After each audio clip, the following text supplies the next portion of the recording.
তায়েফের মানুষেরাও নবীজিকে পাথর দিয়ে এমন ভাবে আঘাত করেছে, নবীজিকে যেই পাথরগুলো দিয়ে আঘাত করেছে ওগুলো ছোট ছোট ছিল না, বড় বড় ছিল, ধারালো ছিল, চোখা ছিল। যখন ওই ধারালো পাথর, চোখা পাথর নবীজির গায়ে আঘাত করেছে, গায়ের মধ্যে ক্ষত হয়েছে, রক্ত বের হওয়া শুরু হয়ে গেছে। রক্ত বেয়ে বেয়ে পড়ে শরীরের পোশাক ভিজে গেছে।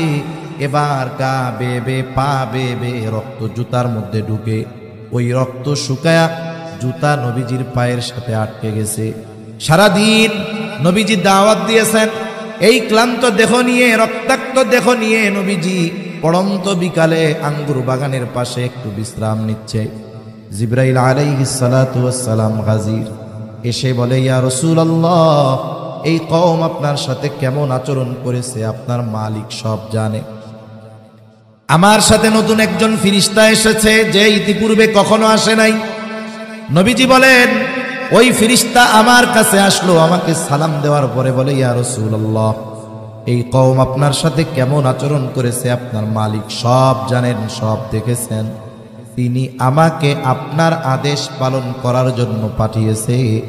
আপনি যদি আমাকে আদেশ দেন, আপনি যদি আমাকে নির্দেশ দেন, তাহলে দুই পাহাড় দিয়ে এদেরকে এমনভাবে পিষে দেওয়া হবে, এদের কোনো অস্তিত্ব থাকবে না। এখানে যে একটা জনবসতি ছিল, জনপদ ছিল, একেবারে অস্তিত্বহীন হয়ে যাবে। আপনি যদি শুধু আদেশ দেন, দুই পাহাড় দিয়ে এদেরকে পিষে দেওয়া হবে। এই কথা বলবার পর নবীজি একটু আরাম করতেছিলেন, এবার নবীজি উঠে বসলেন। এই ফেরেশতার কথার জবাবে নবীজি কি বলেন? নবীজি বললেন, বাল আরজু আই ইয়াখরুজাল্লাহু মিন আসলাবিহিম মান ইয়াবুদুল্লাহ ওয়াহদাহু।